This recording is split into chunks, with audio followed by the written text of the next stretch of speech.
No jantar de aniversário dos meus pais, minha irmã fez um brinde agradecendo por terem criado um filho único. Minha mãe levantou o copo, meu pai sorriu, e então eu me levantei e fiz um anúncio que deixou todos sem palavras. Eu não fui lá pensando em causar um alvoroço. Se fosse para algo, eu fui lá para finalmente fazer as pazes, para provar de uma vez por todas que eu poderia ser uma pessoa melhor. O lugar era exatamente o que você espera de um casal que um dia discutiu sobre o nome do cachorro. Elegante, polido, um pouco sem graça. O tipo de restaurante onde os garçons falam baixinho e você não come a comida, mas a observa de longe, com respeito. Cheguei 3 minutos mais cedo e, ainda assim, me senti atrasada. Minha irmã já estava lá, claro. Cabelo e maquiagem perfeitos, comandando a sala com uma graça geralmente reservada para políticos ou líderes de seita. Ela me cumprimentou com um beijo no ar e aquele tom condescendente que ela usa em feriados e eventos especiais. Você conseguiu? Ela disse, como se tivesse acabado de ver um antigo colega de trabalho no ponto de ônibus. Eu sorri de volta, com todo o calor de um corte de papel. Minha mãe me deu um abraço educado, meu pai me fez um aceno do tipo que você dá pro seu dentista no supermercado. Eu estava sentada na ponta mais distante da mesa, naturalmente ao lado de uma figueira e em frente ao novo namorado da minha prima, que se apresentou 2 vezes e ainda errou meu nome. Mas eu não reclamei. Não revirei os olhos, nem olhei pro relógio, nem fiz cena. Disse a mim mesma que estava ali por um motivo. Talvez, se eu fizesse esse gesto, as coisas seriam diferentes, melhores, ou pelo menos civilizadas. Pois eu tinha trazido algo. Algo significativo, algo generoso, algo que eu vinha planejando silenciosamente há meses. O envelope ainda estava na minha bolsa. Os cantos já estavam moles de tanto ser manuseado. Não era só dinheiro. Era um gesto. Uma forma de dizer, apesar de tudo, eu ainda quero que isso dê certo. O jantar começou com uma conversa sem graça, como uma luz fluorescente. Minha irmã falou sobre uma conferência onde ela tinha sido palestrante. Meus pais ouviram como se ela tivesse acabado de decorar a Constituição. Quando mencionei que tinha começado um novo projeto freelance, minha mãe piscou e disse, que legal. Você ganha algum benefício com isso? Quando a sopa chegou, eu tinha respondido a apenas 2 perguntas, nenhuma delas sobre mim. Então veio o brinde. Minha irmã estava de pé, copo na mão, sorrindo, pronta. Ela começou, eu só queria agradecer a todos por estarem aqui para celebrar as 2 pessoas que me criaram para ser a mulher que sou hoje. Houve aplausos. Eu bati palmas também, como uma foca bem treinada. E ela continuou, quero agradecer especialmente a eles, virando-se para nossos pais, com aquele calor que ela tem por criar a filha única mais incrível que alguém poderia pedir. E lá estava eu.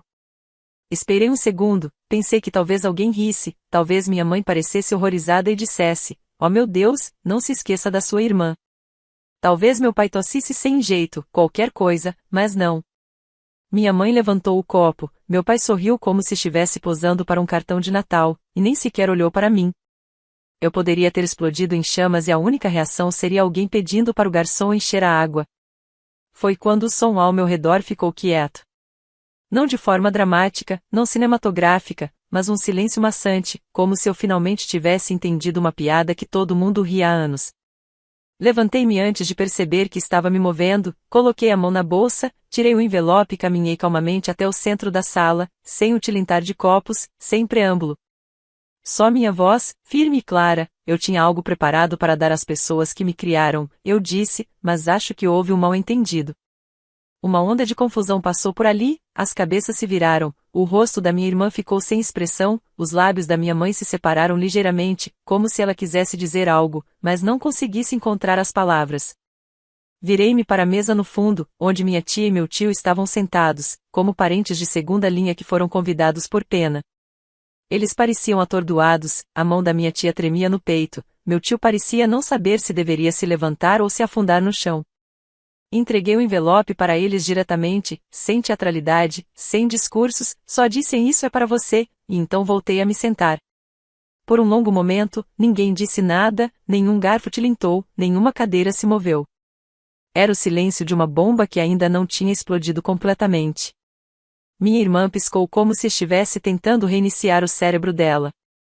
Minha mãe inclinou a cabeça daquele jeito que ela faz quando está tentando se convencer de que não acabou de testemunhar algo muito inconveniente. O rosto do meu pai estava sem expressão, mas a mandíbula dele estava tensa, e minha tia olhava para o envelope como se estivesse ouvindo um relógio fazendo tic-tac. Eu não disse mais nenhuma palavra e ninguém perguntou. O resto do jantar passou naquele silêncio sufocante, como se o momento tivesse sugado o ar da sala e ninguém soubesse como respirar de novo. Mas eu respirei. Pela primeira vez naquela noite, eu realmente respirei. Porque eu não estava mais esperando. Não por validação, não por permissão para ser vista. Eles me criaram como filho único, afinal. Então eu dei. O que eu tinha para alguém que realmente me viu? Eles dizem que quando alguém mostra quem é, você deve acreditar. Eu costumava achar que isso era só uma frase que as pessoas colocavam em quadros no Pinterest, entre fotos de salas de estar minimalistas e torradas de abacate. Mas talvez Maya Angelou soubesse de algo que eu não sabia, assim como meus pais. Eles têm me mostrado quem são desde que eu tinha idade suficiente para entender o que era uma criança de ouro. E mais importante que isso, eu não era essa criança. Os sinais sempre estavam lá. Sutis no começo. Como a maneira como a arte de macarrão da minha irmã ia para a geladeira, enquanto a minha era silenciosamente transformada em uma lista de compras. Ou como meus pais aplaudiam quando ela cantava desafinada em uma peça da escola, mas não disseram nada quando eu ganhei um concurso regional de redação e trouxe para casa um pequeno troféu. Uma vez, ainda me lembro da maneira como meu pai olhou para ele e disse: "Você sabe que concursos de soletração não contam como esportes." Quando eu fiz 8 anos, pedi uma bicicleta. Minha irmã ganhou uma rosa, com serpentinas, um capacete combinando e rodinhas de apoio, só por precaução. Eu recebi um longo sermão sobre como deveria ficar feliz com roupas de segunda mão. A roupa era do filho de um vizinho, ainda com lama, e mesmo assim continuei tentando. Pensei que talvez, se eu fosse mais quieta, mais fácil, mais prestativa, isso me daria um pouco de espaço. Então, eu cuidava de crianças, limpava a cozinha sem que me pedissem e trazia boas notas para casa, dias seguidos. Principalmente minha mãe, os chamava de amínimos. Quando minha irmã tirou a mais em história, havia bolo. Quando me formei no ensino médio, meus pais esqueceram de reservar o restaurante que prometeram, então acabamos comendo em um fast food. Como meu pai disse, as batatas fritas são melhores de qualquer maneira. Na formatura da minha irmã, eles alugaram um salão privado. Tinha apresentação de slides, discursos, até lembrancinhas com o nome dela. Você pensaria que ela estava dando uma palestra TED, não pegando um diploma. Mas eu não reclamei. Eu disse a mim mesmo que não precisava de tudo isso, que não era esse tipo de pessoa. Eu estava bem, mantendo a cabeça baixa. Só que eu não percebi que o que eu realmente estava fazendo era encolher silenciosamente, dia após dia. E, com o tempo, minha tia e meu tio perceberam primeiro. Eles nunca foram muito de falar sobre isso. Não se apressaram em se declarar meus salvadores, mas estavam lá em todas as pequenas maneiras silenciosas que fazem diferença. Eles costumavam cuidar de mim quando meus pais queriam uma pausa. Acho que tinha 5 anos da primeira vez que eles me pegaram. Minha mãe me entregou como se eu fosse um recipiente tupperware de que ela se cansou. Ela é exigente com comida, ela disse, e não a deixe ficar acordada até tarde. Mas eles não me trataram como um incômodo. Fizeram pipoca e me deixaram assistir os filmes que eu escolhia. Quando fiquei com medo de a história sem fim, minha tia segurou minha mão e disse: "Ele está apenas fingindo ser assustador, querida." Foi a primeira vez que alguém me explicou o medo de uma forma que fez sentido.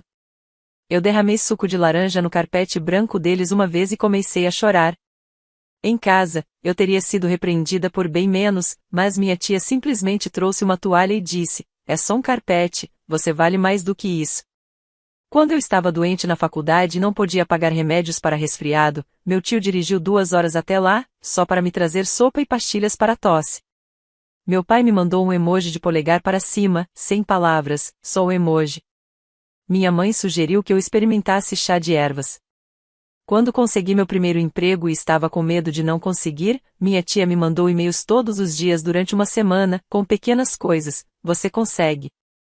Eles têm sorte de ter você, estou orgulhosa de você." Enquanto isso, meus pais perguntavam se o emprego vinha com o dentista. Eles apareciam em aniversários, emergências, para tudo. Quando saí de um relacionamento tóxico e não tinha para onde ir, eles arrumaram um quarto de hóspede sem hesitar. Minha mãe disse que eu deveria ter me esforçado mais para fazer dar certo. Quando consegui o meu cliente freelancer dos sonhos, contei a eles primeiro, não porque não queria contar aos meus pais, mas porque naquela época eu já sabia como a conversa seria e estava cansada de me encolher. Tentei, uma vez só, explicar tudo isso para minha mãe. Eu disse a ela o quanto doía crescer na sombra de alguém que nunca parecia precisar tentar. Ela riu e disse: "Você sempre foi tão sensível, esse é o seu problema." Depois, ela acrescentou: "Pelo menos nós não estragamos você." E ela estava certa, eles não me estragaram. Mas minha tia e meu tio, eles também não me estragaram. Eles só me viram, me ouviram, me deram espaço para existir sem precisar atuar. E naquela família, que era radical, houve um momento, só algumas semanas antes do jantar de aniversário, quando me sentei à mesa da cozinha deles, tomando café, e percebi que estava mais em casa lá do que nunca estive na casa onde cresci. Meu tio estava contando uma história boba sobre disparar o alarme de fumaça enquanto tentava fazer panquecas. Minha tia revirou os olhos, mas não conseguia parar de sorrir. Eles tinham aquela facilidade sobre eles. O tipo de amor que vem de amar as pessoas sem precisar consertá-las. Eu costumava desejar ser como eles. Eu disse isso meio rindo, meio sério. Minha tia olhou para mim por cima da caneca e disse: "Você é." Aquele momento ficou guardado no meu peito enquanto eu entrava no jantar de aniversário. Eu não planejei dizer nada, não planejei fazer nada. Eu tinha um envelope na minha bolsa, sim, mas na minha cabeça, ainda estava indo para os meus pais. Uma pequena parte de mim ainda se agarrava à esperança de que eles pudessem me surpreender. Mas, em vez disso, eles me apagaram publicamente. E, pela primeira vez, eu me deixei acreditar no que sempre foi verdade: eu não era invisível porque falhei em brilhar. Eu era invisível porque eles se recusaram a olhar. Então, eu olhei para outro lugar e encontrei o que eu estava procurando o tempo todo.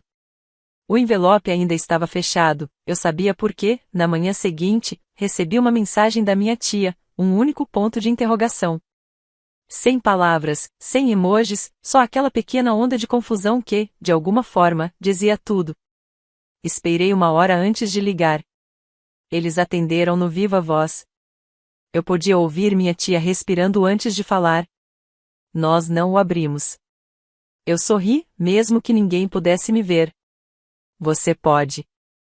Meu tio limpou a garganta. Você tem certeza? Não queremos ultrapassar. Eu me inclinei para trás no meu sofá e olhei para o teto.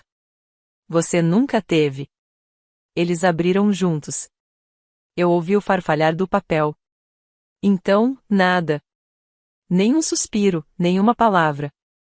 Só o silêncio, que de alguma forma fez meu peito se sentir mais leve. Eu tinha transferido $50.000 para uma conta conjunta em seus nomes. Sem pegadinhas, sem amarras, sem acrobacias legais. Só um ato silencioso de retribuição por todas as pequenas gentilezas que eles nunca pediram para ser pagas de volta. Minha tia finalmente sussurrou. Não, não, não, querido, isso não é. Isso não pode estar certo. Você estava dando isso a eles, não estava?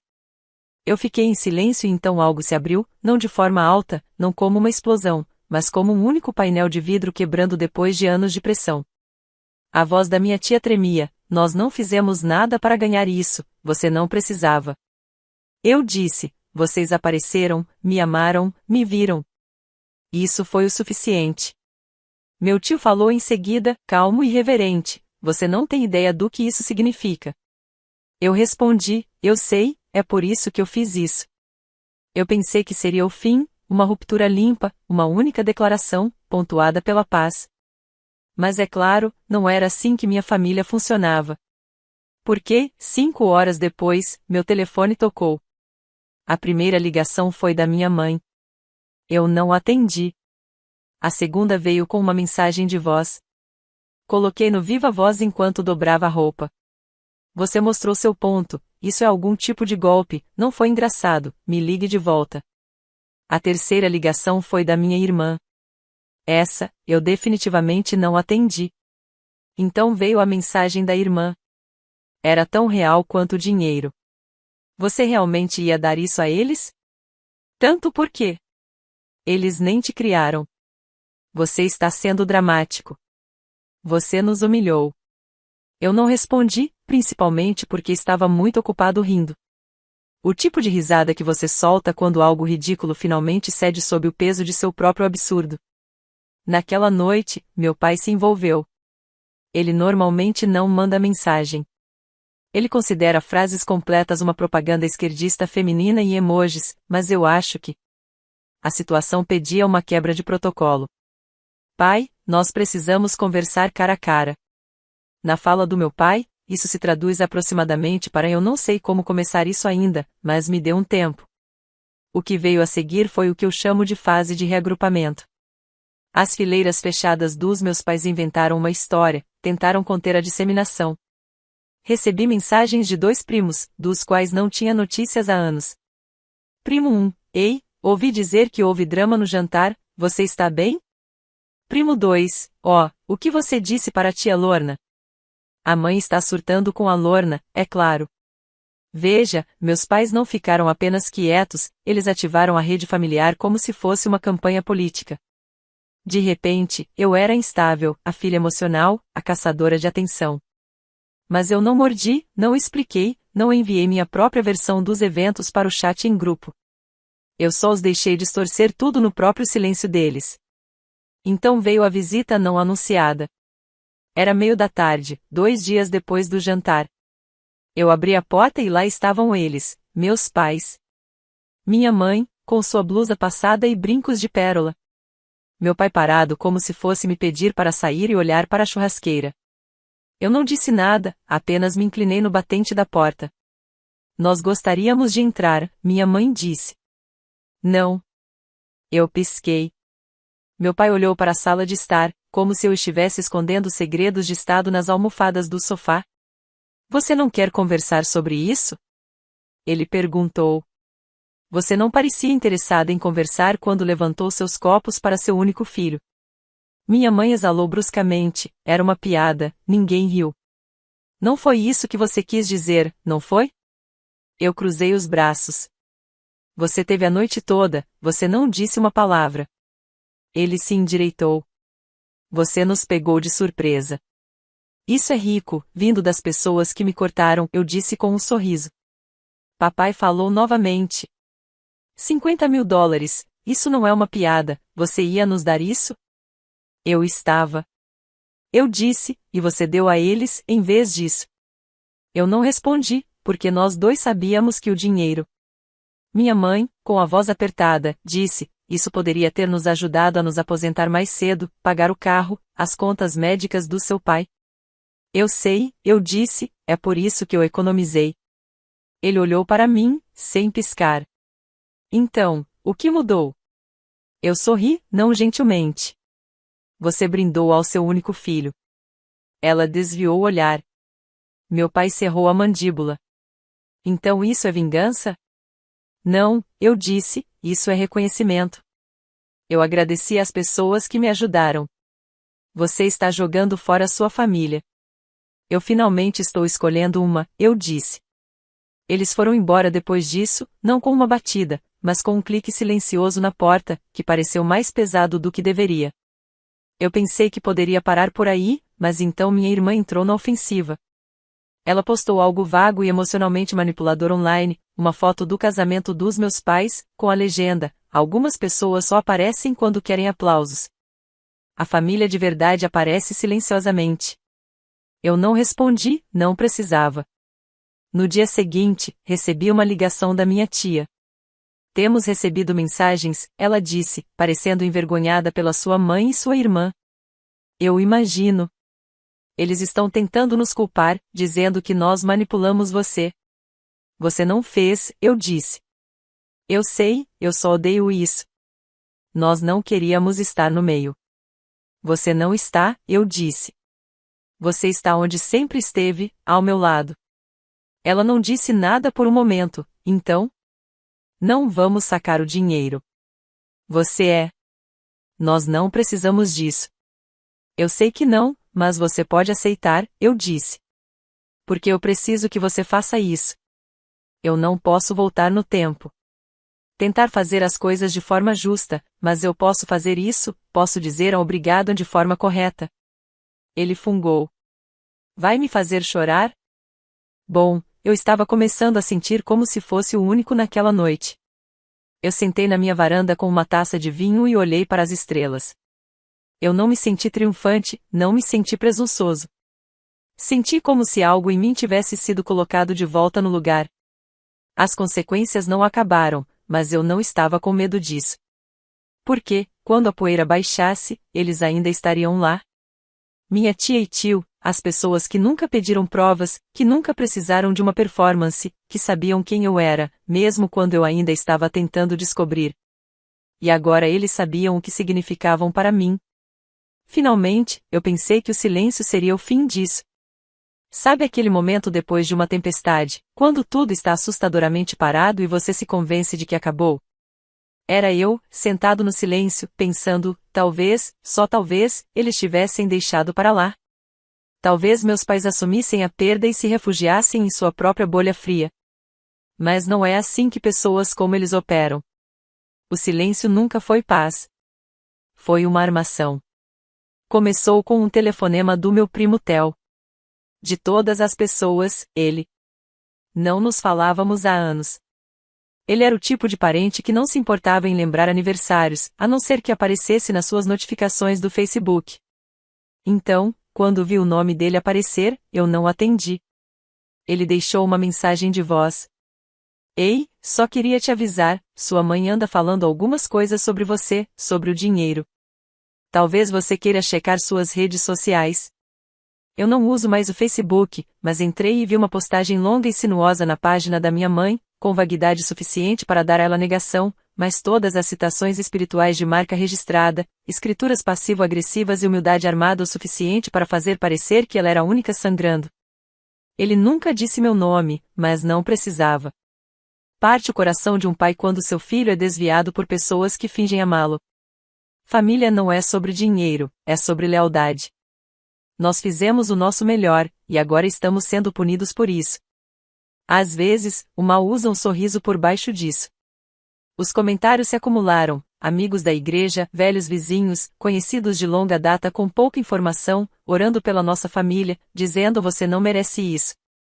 Você criou suas filhas corretamente. Minhas pessoas favoritas, esquecendo quem as carregou quando estavam indefesas. Um dia elas vão se arrepender. Eu quase ri, mas minhas mãos estavam tremendo demais. Então veio o verdadeiro golpe. Minha tia me ligou, abalada. Ela recebeu um e-mail anônimo, sem assunto, apenas capturas de tela de mensagens de texto antigas que enviei anos atrás. Aqueles momentos de frustração, reclamando delas, desabafando, sendo confusa, dizendo coisas como eu queria que elas parassem de me controlar ou às vezes eu só quero um pouco de espaço.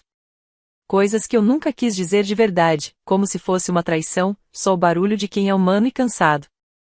O remetente. Minha irmã. Ela não assinou, é claro, mas deixou migalhas de pão suficientes para ser fácil descobrir. Eu sei que você não quis dizer isso, minha tia disse. Mas doeu ver. Eu acreditei nela, não porque ela estava tentando me fazer sentir culpada, mas porque ela era honesta. Ela dizia a verdade, mesmo quando era desconfortável, ao contrário do resto deles. Então eu dirigi até lá, sentei na mesa da cozinha deles com uma caixa de doces e um buraco no estômago. Me desculpe, eu disse. Por tudo que eu disse, por qualquer coisa que tenha feito você questionar o que você significa para mim. Minha tia não fez um discurso. Ela apenas estendeu a mão. A mão dela segurou a minha, e meu tio serviu café. Não houve grandes gestos, nem abraços dramáticos, apenas uma demonstração de amor do tipo que eu não preciso defender. Foi aí que eu soube que era hora de parar de tentar consertar o que nunca funcionou, parar de remendar buracos em um navio que nunca foi feito para navegar, parar de chamar aquilo de família só porque compartilhamos sangue. Então, eu escrevi uma carta. Não uma carta cheia de raiva, não uma birra, apenas fatos, uma lista de limites, uma linha silenciosa na areia. Por favor, não entre em contato comigo novamente. Não tente se comunicar através de outros membros da família. Não invente histórias e não espere reconciliação. Desejo-lhes paz, mas eu cansei de desempenhar o papel que você escreveu para mim. Eu enviei a carta impressa e pelo correio, só para não haver reclamações de que eu não fiz nada. Uma semana depois, minha mãe ligou de um número diferente. Eu não atendi. Ela deixou uma mensagem de voz, começou com lágrimas e terminou amargamente: você arruinou esta família. Você partiu o coração do seu pai. Você está orgulhoso de si mesmo, é isso? Eles não pararam. Tentaram culpar minha tia e meu tio para devolver o dinheiro, enviaram cartas formais, sugeriram que eles estavam sendo manipulados, alegaram que eu era mentalmente instável. Ficou tão ruim que meu tio foi a um advogado, só para ter certeza de que estavam protegidos. Eu me ofereci para pagar a consulta, ele recusou. Nós não queremos tirar você da família, ele disse, mas aceitaremos presentes. Naquele inverno, passei as férias com eles, só nós três. Sem pressão, sem apresentações. Cozinhamos juntos, jogamos cartas, assistimos filmes antigos de pijama e rimos de nada. Minha tia me deu um cachecol que ela mesma tricotou. Meu tio fez chocolate quente, queimou um pouco, mas bebemos mesmo assim. Foi o melhor Natal que eu já tive. Em um momento, minha tia olhou para mim e perguntou: você se arrepende? Eu nem precisei pensar. Não porque eu simplesmente me afastei de uma família, mas porque eu caminhei em direção a uma nova. Parei de esperar ser visto e escolhi ir para onde eu já era conhecido. A ligação parou eventualmente, o barulho desapareceu, eles mudaram para novas histórias, novas pessoas para apresentar. Eu não fiquei aqui, nesta vida tranquila onde o amor não é uma transação e a gentileza não precisa ser conquistada. Às vezes, ainda penso naquele jantar, sobre o olhar no rosto da minha irmã quando entreguei o envelope para outra pessoa, sobre a expressão congelada da minha mãe, o maxilar fechado do meu pai. Isso costumava me assombrar, mas agora me lembra da noite em que parei de me desculpar por existir, da noite em que finalmente disse a chega e quis dizer isso. Às vezes me pergunto se fiz a coisa certa. Não a parte de dar o dinheiro para minha tia e meu tio, que ainda parece certa para mim, mas o momento em si, o anúncio, tornar isso público, deixando-os sentar no silêncio que eles criaram. Parte de mim ainda se pergunta se fui longe demais ou talvez não o suficiente. Eu não fiz isso para humilhar ninguém, eu fiz isso porque não conseguia mais fingir. Mas ainda fico acordado algumas noites, me perguntando se eu deveria ter esperado. Se eu tivesse entregue em particular, teria suavizado o golpe ou apenas tornado mais fácil para eles reescreverem a história? Então, o que você acha? Eu fiz a coisa certa? Estava justificado ou havia uma maneira melhor de sair? Me avise nos comentários, eu adoraria saber o que você teria feito no meu lugar. E se você quiser mais histórias como essa, sobre escolhas familiares e como se manter firme, não esqueça de se inscrever.